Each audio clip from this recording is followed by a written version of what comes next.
easily. Let's go. PA, east side, no poolside. Just a bunch of damn fools on the goon side. Crack pipes and dirt bikes in go-karts. Mongooses, mopeds with broke parts. Whole niggas coming up in the crack game. Some niggas probably thank the Lord that crack came. But look how it destroyed like a hurricane. Too many niggas got involved, it's a black thing. Now look at Karen, Sharon, that class dick. She used to smoke good green and snort white bitch. Now she sucking black dick for a cheap head. The whole city turned up, new jack shit. We bustin' plenty licks out by the corner store. Was pouring broke, but I ain't broke no more. I'm drinking 40s with the fiends and the rhinos. Here come the motherfucking laws, nigga, Obama knows. A lot of boys couldn't make it in that trio era. A lot of y'all would've starved in that trio era. Ask yourself, could you survive in that trio era? I thank the Lord that I'm alive in this new era. A lot of boys couldn't make it in that trio era. A lot of y'all would've starved in that trio era. Ask yourself, could you survive in that trio era? I thank the Lord that I'm alive in this talk era. Every nigga that I knew sold cocaine. I'm the ones who quit school for the dope game. Uneducated $1,000 with a piece and chain and a Cadillac sitting on swing. Hood stars, couple cars in the latest J's. Every day a new pair, different colorways. Young niggas getting paid in a major way. All it took was big nuts in a brigade. Crowdfunding on them birds brought flocks and herds. Now we all got the shits and I ain't talking turds. Cold word from the clips from Zimbabwe. If you niggas pack a nigga, fuck our way. You at the bottom of the map next to the water. Everything on that vessel, nigga, place your order.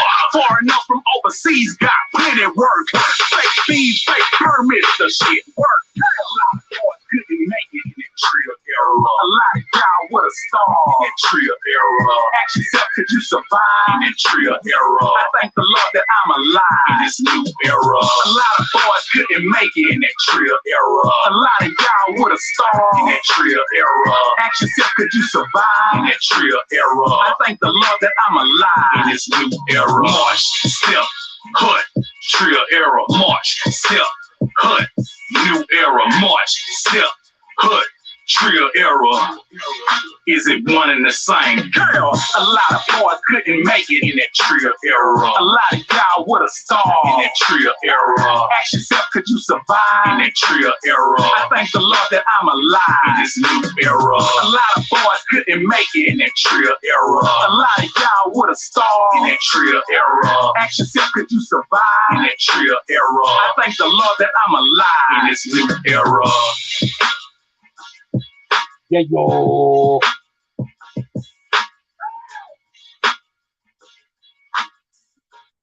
Hey, man, that's a bad record.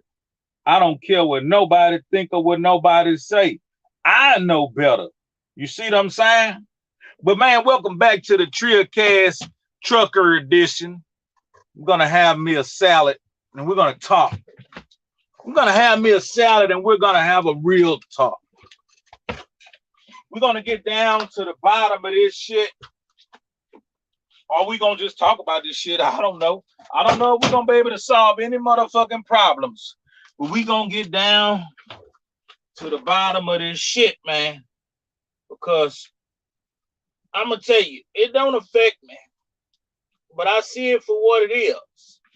It do not affect me. But I do see it for what it is. And, I can't say I'm affected in any way. It don't mess with my daily routine, but sometimes it messes with my mind. I can't say that. Sometimes it messes with my mind. So what we're talking about today is the culture. The culture that we claim to be our culture. What is our culture? Let's first of all define what is a culture. From my common knowledge, a culture is a group of people, a community that help one another move forward. You understand? That's just from off the top of my noggin while I prepare my salad. but I'm gonna give you the definition. I'm gonna give you the true definition as I prepare my salad. But from my mentality and from what I understand, a culture is a community of people that bring forth resources and different things of that nature, and they help propel one another forward. You dig? But let's be accurate with that.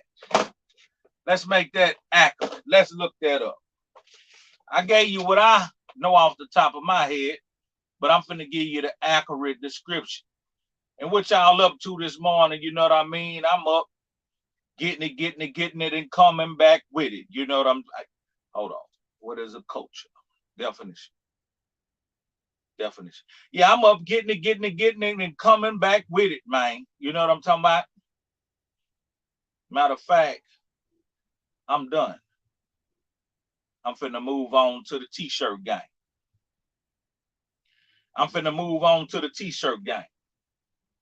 Culture, the arts and the manifestation of human intellectual achievement regarding a collectivity. Okay. Customs, arts, and social institutions and achievement of a popular nation, people, or social group. Yeah. So if we're talking about a certain social group, a community, and we're calling it a culture, what is the purpose of the culture? You would think the purpose of the culture is to move the culture forward in a positive manner where everybody can get something out of it, where everybody can somehow benefit. So we have tools in our culture in Black society like music, arts, you know what I mean?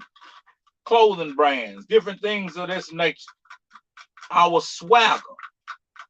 This is all part of our culture. The places we go, the things we listen to, the stuff that we wear. This is all a part of our culture. And as a culture, we should be trying to move forward in a positive manner where it can be beneficial for the society. You see, if you're trying to move forward with your culture, that should be the objective. Because if not, then maybe you got a cult. Maybe you got a cult-like culture, which is a cult, and the agenda is death. You know what I mean? Let's say you got a cult-like culture, and the agenda is death. See, that's a dark culture. Now, what I understood when I became a part of this hip-hop culture, a part of this music thing, break dance and graffiti and all this here, poetry, rap, rhythm and blues, whatever. When I became a part of this was a tool and an escape for poor Black niggas and whoever else. Music was a tool and an escape for poor Black niggas. We talked about the conditions we experienced in our community. We talked about the police brutality. We talked about the poverty. We talked about the extreme domestic conditions. We just had an outlet to express ourselves. And at one point in time, this thing was something to be proud of. This thing was recognized as something to be proud of. The community would light up when they see you if they knew you was a part of the culture, like you was a rapper. You see what I'm saying? You was a rapper or a singer or something like that. The community would light up. They would be overjoyed to see you. They would be happy to see you. I remember a time when I used to move around the city limits, and people of all ages, they would just be excited when they saw me. And you had, I'm shaking up my salad. I don't mean no disrespect. I got apples in my salad. I got I got raisins in my salad. I got turkey in my salad. And I got what is this? Jalapeno cheese in my salad. Yeah. But yeah, the community would have a response and a welcoming type demeanor about themselves when they saw me, because they knew I was a rapper, man. They were excited. They were glad to see me because I was a rapper, man. And there wasn't that many rapper, man. It was a handful. It was a handful of rapper, man. But it wasn't oversaturated where everywhere you look, it was a rapper, man. So the community had a different response when they seen a rapper, man. They wanted to clap their hands. They wanted to stomp their foots. They wanted to shake their ass. They wanted to get down and boogie. You dig? Now, that was a time when the community was some sweaty motherfuckers when we used to dance. But we didn't have a problem with getting down and boogie. You dig? We like to dance. But things changed. Now when people see rappers, they be like, oh, that's another one of them rappers. They don't give a fuck. They don't treat the rapper man like they used to treat the rapper man. The rapper man is just as common as a convenience store in your neighborhood. You expect to see it. But what happened was we went from a positive connotation. You know, we used to be self-destruction. We had it for self-destruction. You know what I mean? We used to have a message. We used to say, whoa, slow down. You're headed for self-destruction. If you keep moving the way you're moving. But somebody, somewhere, in a high position, did not want that type of message taking over the airwaves. You see?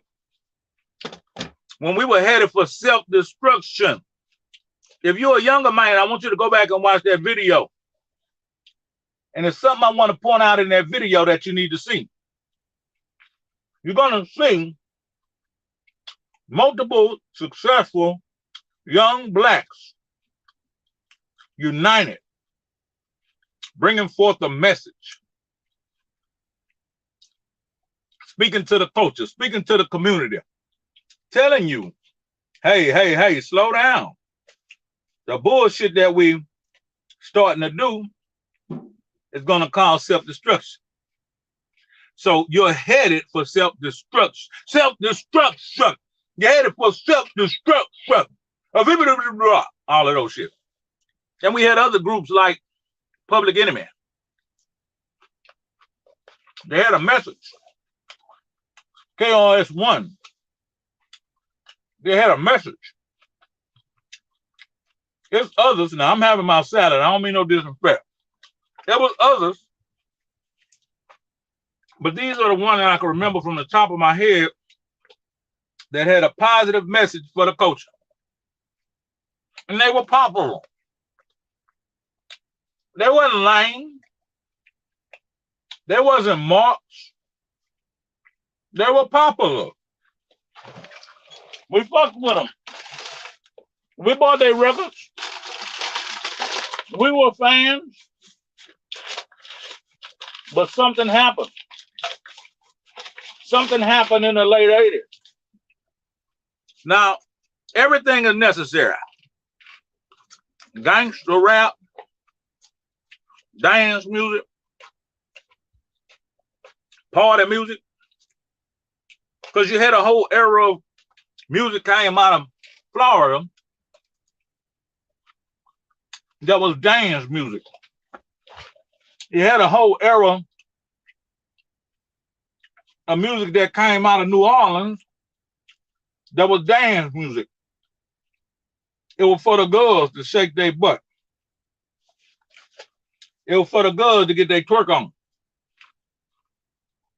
So everything was necessary.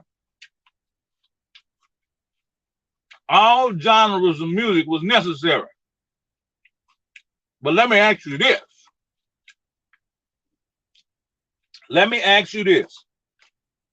If back then all those genres was necessary and people partook in the culture with all those genres, how did one get to the forefront and act as if it was the most powerful and was the most visible and the most desired?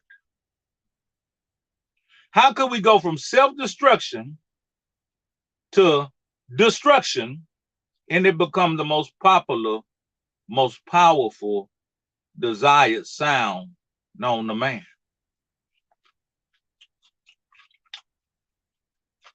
Think about that. You see, back in the day, some of the young men, they used to listen to R&B. Keith Sweat, R. Kelly. They're riding around, the gold chain on, S-curl, and a Nissan Maxima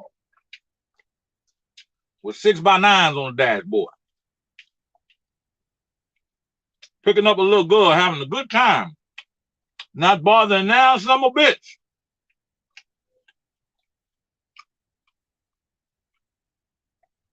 Then NWA come.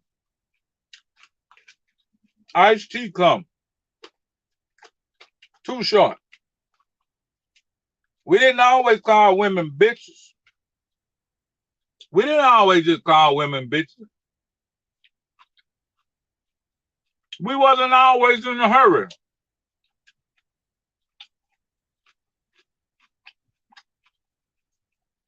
We didn't always congratulate the dumb motherfucker. We didn't always popularize the dumb motherfucker who was getting in trouble.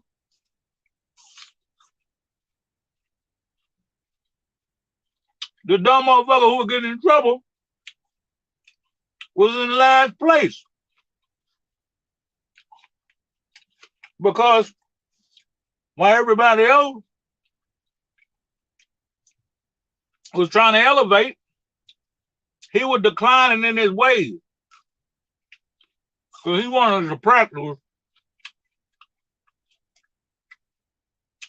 what he thought was gangster style. He wanted to practice what he thought was gangster style. Now, let me show you what gangster style do for you. You get locked up in 1990 for practicing gangster style. You get out in the year 2000. 10 years. The world has changed. You've lost loved ones. You become disconnected with your siblings or your seeds. You've seen the part of the world only you understand and others who've been in the position with you. So when you get out, you're trying to play catch up. Now, if you didn't acquire any kind of skills while you were gone, you might revert back to your gangster style, thinking that it's more sharpened and it's more polished. But here's what you don't understand. While you were in there studying how to be the new version of yourself as a gangster, so were the police and the criminal justice system. They also was educating themselves from previous cases, previous circumstances and situations speaking to informers, talking to rats. They keeping up on the slang, the lingo, the body language. They keeping up on everything. And they got a coalition. One of the biggest gangs in the United States of America. They got communication. They got ammunition, safe houses, so forth and so on. And here you are, one individual with some broke down goddamn gangster game. And you done 10 years. Now you're going to get out here and try it again.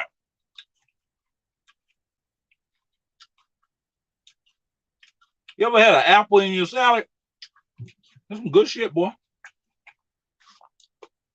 But yeah, here you come with your broke down gangster game, and now you about to take another try at it.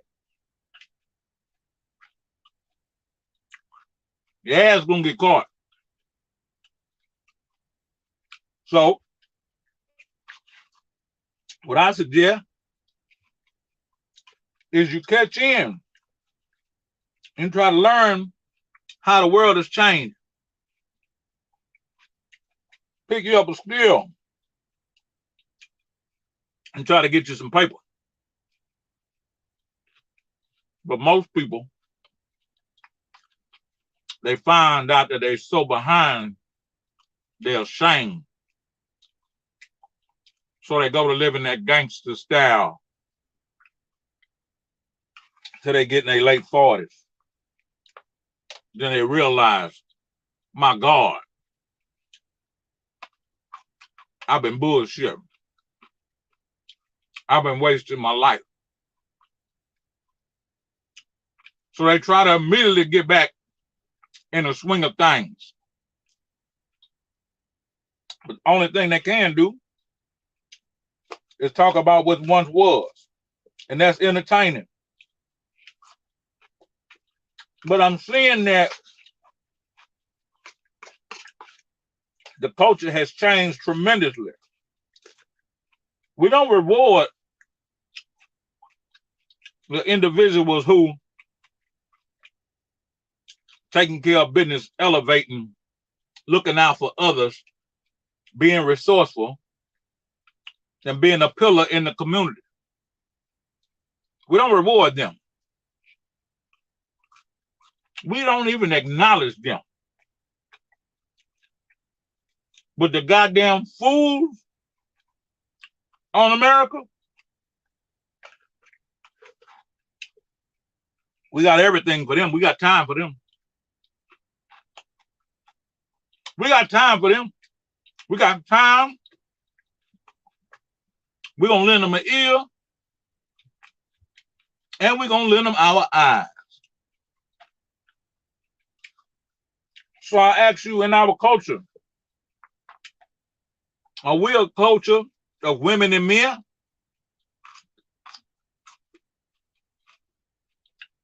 Or are we a culture of monkeys? I want you, when you have time,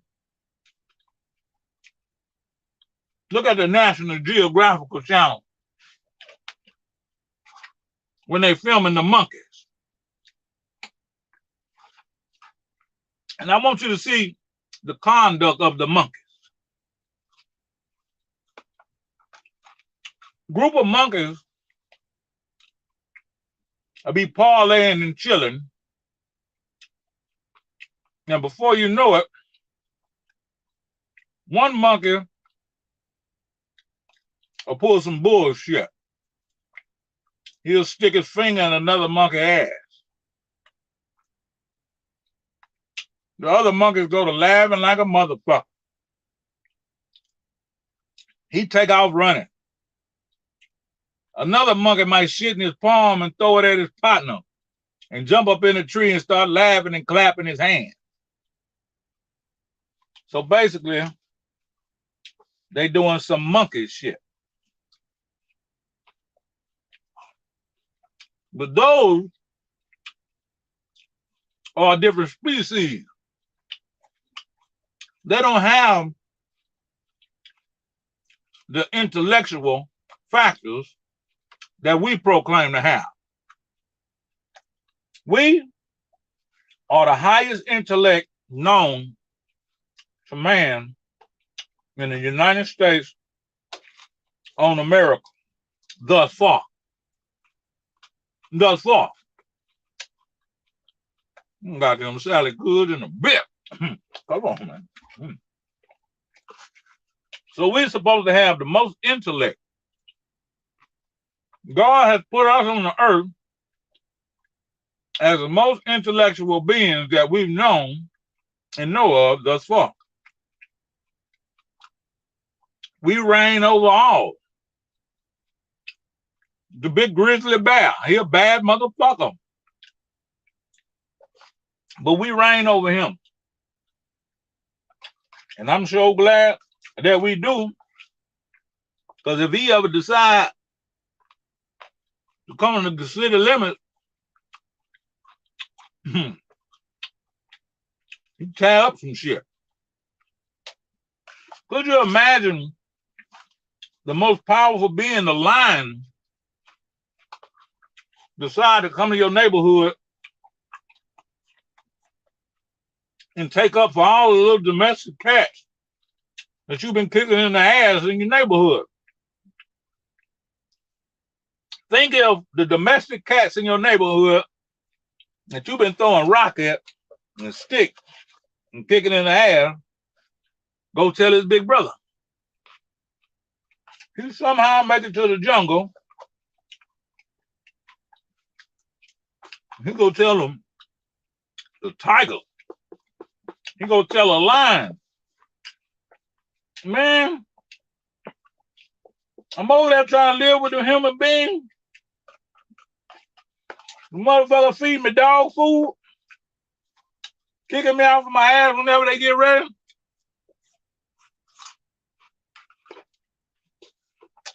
I want to do something about this shit.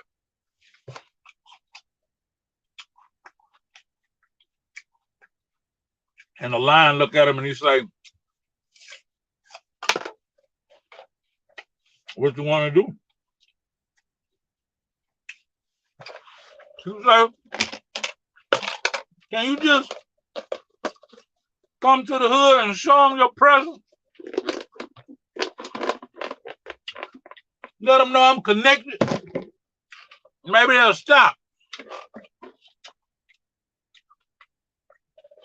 He said, all right, I'll do that for you, kinfolk. So he called up a couple of his lion buddies. They're like, man, come ride with me one day. I need to go pay these hoe ass niggas a visit. Fucking with little kinfolk. So a couple of lions get together and they come to your neighborhood. Tell me what the fuck you gonna do. Huh?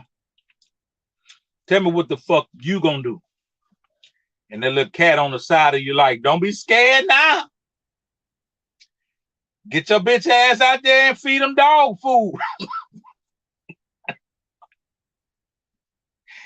Get your bitch ass out there with that broom you hit me with and tell them something.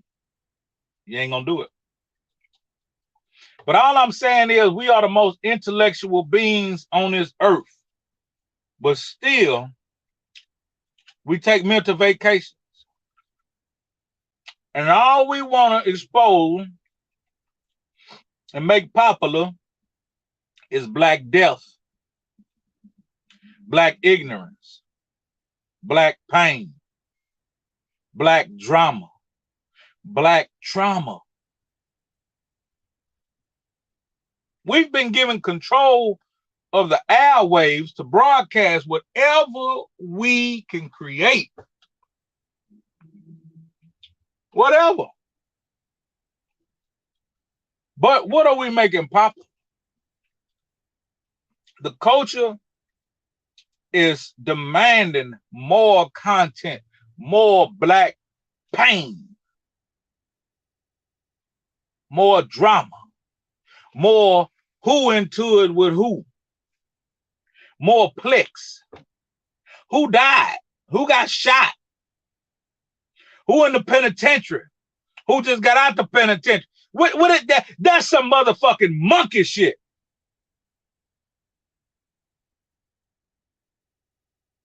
It happens. We risk takers. We go-getters. We hustlers. But that ain't the only goddamn thing going on in this culture.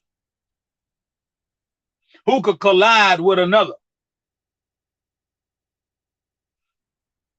These goddamn vlogs, I ain't gonna say all of them, but a huge percentage of them, that's all the motherfuckers want to air.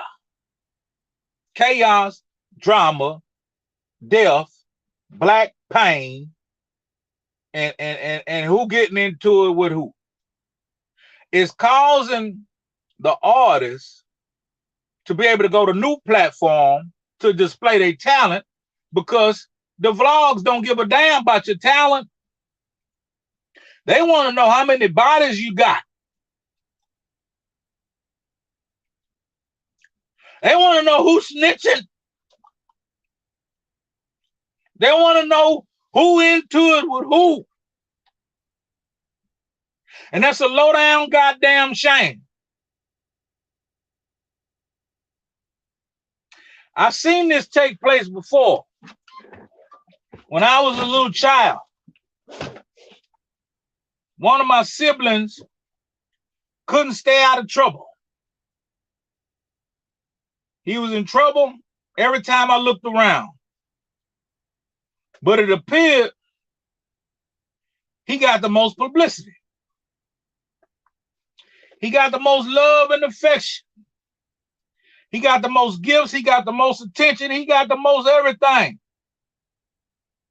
And so one day I decided, I say, I'm tired of being good.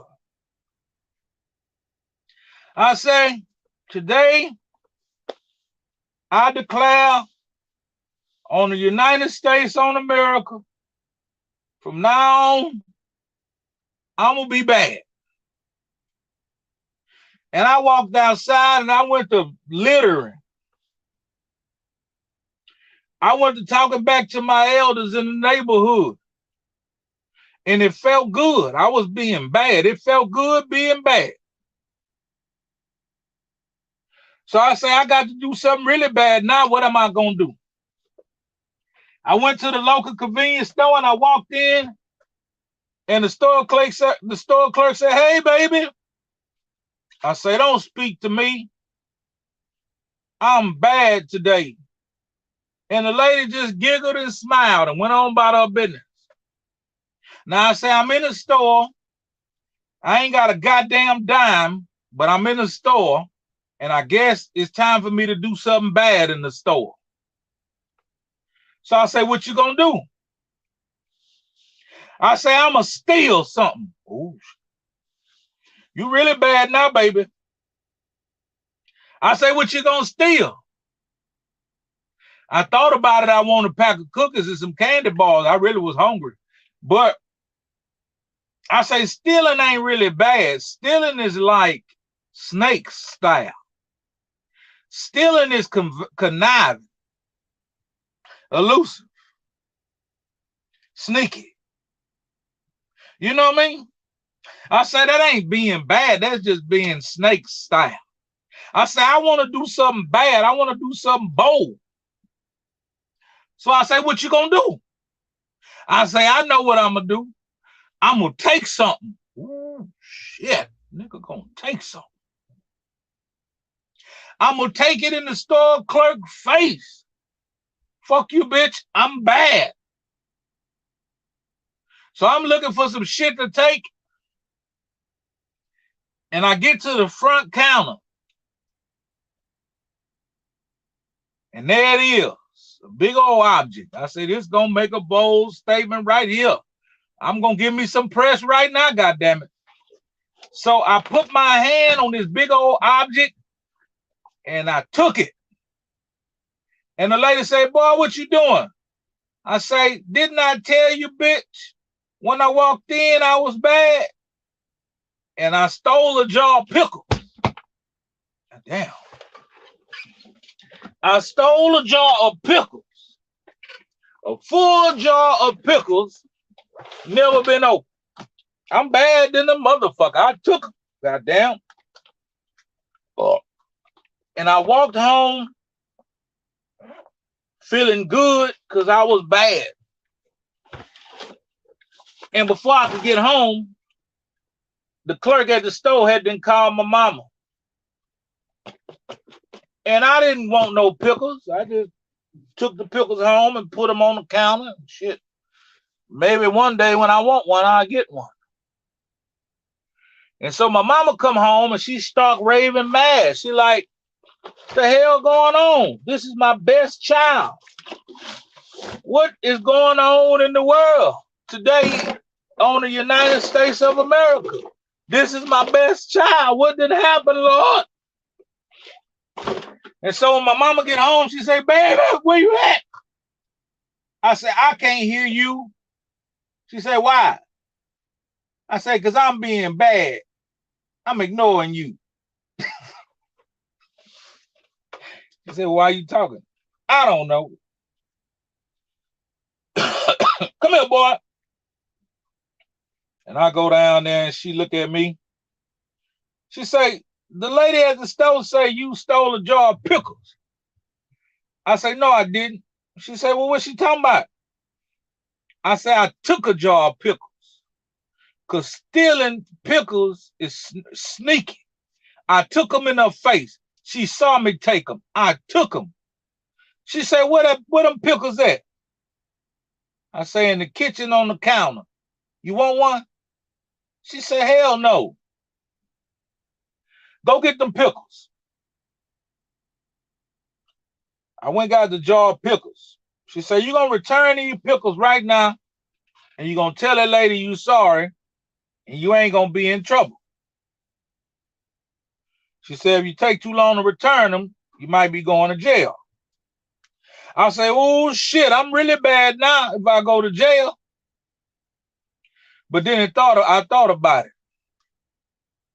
I won't go to school tomorrow. They might have school pizza.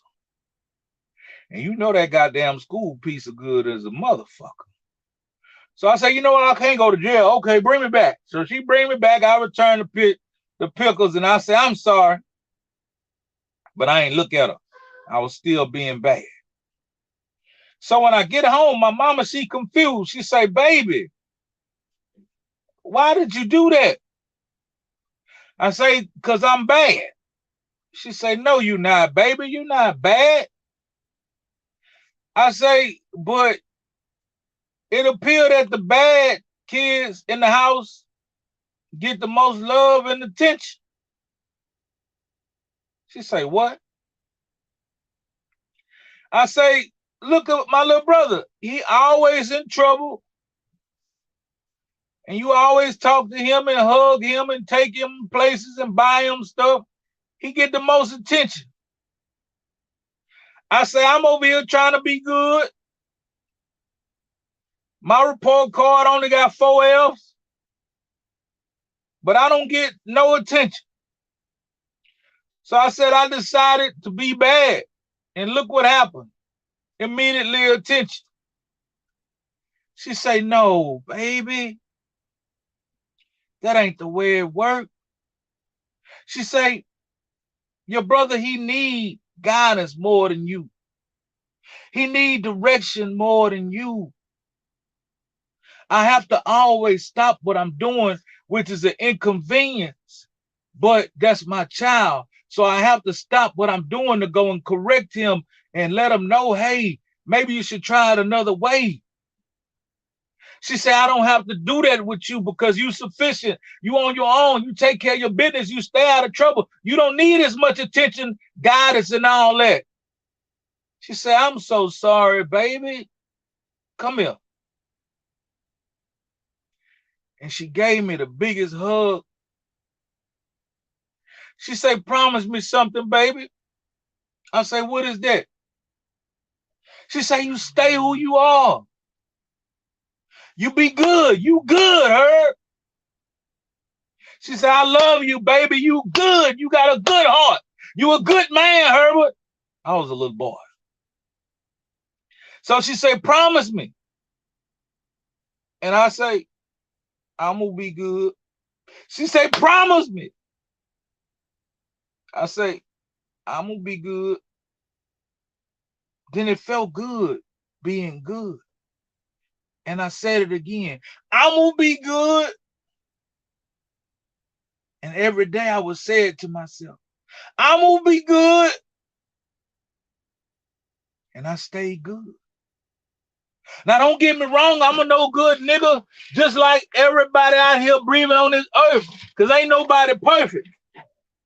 But I'm here to tell you, stay gold, pony boy. Stay gold. The world would like to trick you into thinking that, yeah, we love your negativity. Bring me more. Bring me more negativity. It's a setup. It's a setup. That's the devil trying to trick you.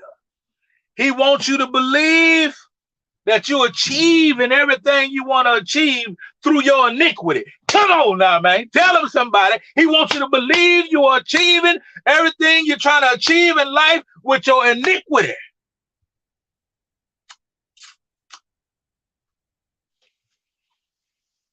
But I'm here to tell you, you're being deceived.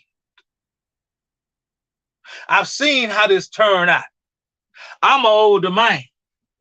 I've seen how this turned out. You have to be steadfast. You have to be patient. You have to be disciplined. You have to have a balance to know I'm on the right path. I'm taking care of my business. The world might not give you the acclamation and give you the pat on the back and say, hey, Jesus Trevino, you're doing a good job. The world might not say, Deb's Head, you're doing a good job. The world might not say, Sir Hell, you're doing a good job. Zay Sanchez, you're doing a good job. Eric Jones, you're doing a good job. James Wilson, you're doing a good job. The world might not tell you that, but God see you, and God is going to bless you and let you know you're doing a good job, son. You stay on the right path. You don't need them. Because what they won't get you, and what they won't get you, and what they won't give you, God will give it to you. I remember a time when somebody sent me on a mission, a dummy mission. They wanted to laugh at me and think, oh yeah, he gonna fail. They counted me out. But guess what happened? Because I was willing to go. What they tried to set for me to be my downfall, God set it to be my elevation. And still to this day, I'm climbing up a ladder. Still to this day, I'm climbing up the ladder, and ooh, it feels good. It's sweet. It's as sweet as honey. But I also have to remind myself, yeah, the culture might want black drama and black pain and black chaos. But brothers, I ain't got it. Jesus Trevino, I ain't got it. But this time, I'm not going to hang it up. This time, I'm not going to hang it up. Because God is setting something up for me so beautiful. I see it, man. I see it and I feel it. He is telling me, make room. He's telling me, make room. Get your life in order and make room, because I got blessings coming for you that's going to fill up your pantry. Your cup going to runneth over, and you're going to be able to share with others. Your cup going to runneth over, and you're going to be able to share with others. But what hurt me sometimes is the participation. I need to help. Help me help you. I'm close to it.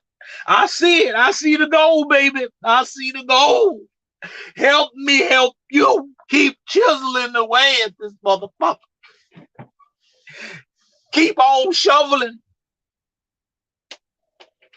Keep on shoveling. You know what I'm saying? You got to keep on shoveling, man. I read a book It was called 10 inches of dick.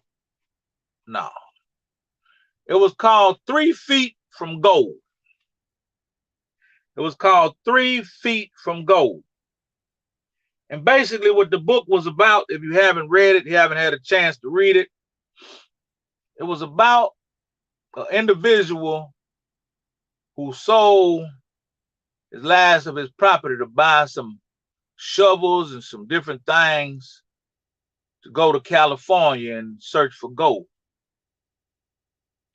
And he dug and he dug and he dug and he dug and he dug. He ain't find no gold. Sometimes he find a few little shillings. Sometimes he find just a few little shillings. That kept him motivated to keep going, but it just wasn't enough. He was losing his luster. He was beginning to become discouraged. And so another individual came along and he say, I'm paraphrasing. I don't know if this is how the shit go, but shit, sit back and enjoy this shit, goddammit. I cooked this up for you today, nigga. Lunchtime. He said, what you doing there? He said, man, I've been digging for gold for almost a year now, and I keep coming up empty-handed. But I have before got a few shillings of gold, and I believe it to be gold here, but I've run out of time, and fuck this shit. I'm gonna find something else better to do. So the man that he spoke to said, hey, what you gonna do with them shovels and that equipment you got? He said, shit. Why? What you talking about? He's like, man, let me give you a few dollars to help you on your journey and buy that equipment from you. He said, yeah, might as well, because I ain't gonna do shit else with it. I'm tired. I'm shit. Fuck this shit. So he sold him the shovels and the picks and whatever it was he was using to dig for the gold, wheelbarrow, shit, some boots, some overhauls, and a straw hat. Yeah, he sold him the straw hat. So the man that he sold the equipment to went and did some research, and he found another individual, and he asked them, he said, if I was going to run into gold, what will I run into first?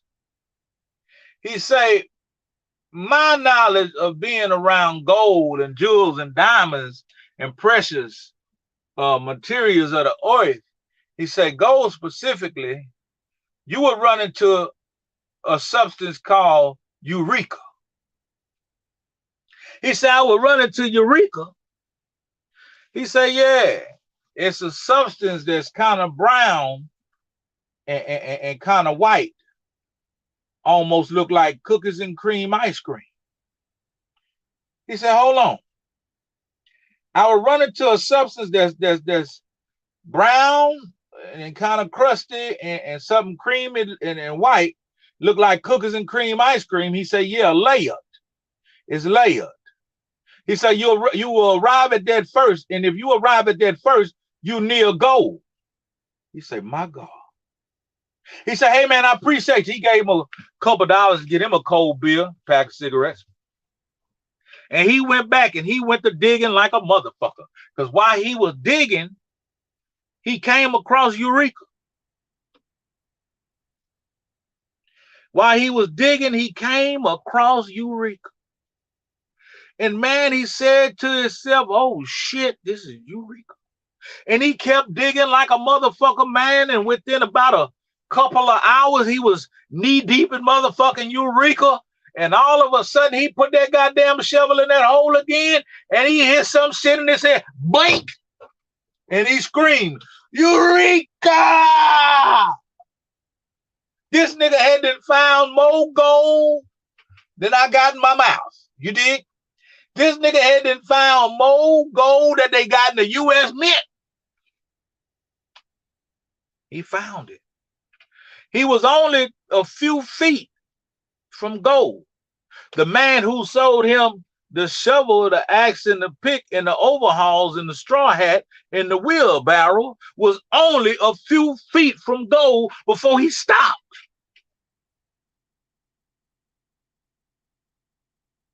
Before he lost the dedication, the determination, and the desire, he was right there at what he came to come for, what he came to get, when he sold all his motherfucking personal belongings for, everything he desired was right there a few feet from gold. But he didn't get to it because he was discouraged. He gave up. He stopped. Now, the man who kept drilling and kept digging, he went and found that individual.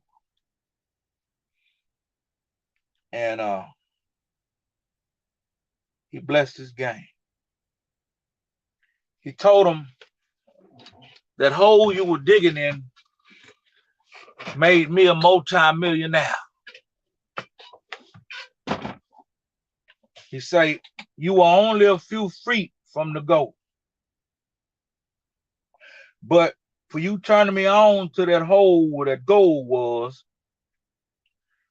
I want to bless your game. So he gave him $30,000 in the gold grill. He gave him a Johnny Dang gold grill and $30,000. And he went on about his business. But what I'm trying to tell you, men's and women's, don't be tricked out of your spot. Keep elevating. Keep doing well in life. Keep doing right by others. Stay dedicated. Work hard. Take care of your business. Put your best foot forward, man. You might not be recognized by the culture, but God sees you. And people with great hearts, they see you. They appreciate you. Your family appreciates you. Your children. Everybody that you affect in life, they appreciate you, man. You might not hear it as much as you need to hear, but they appreciate you. Keep going. You're just a few feet from gold.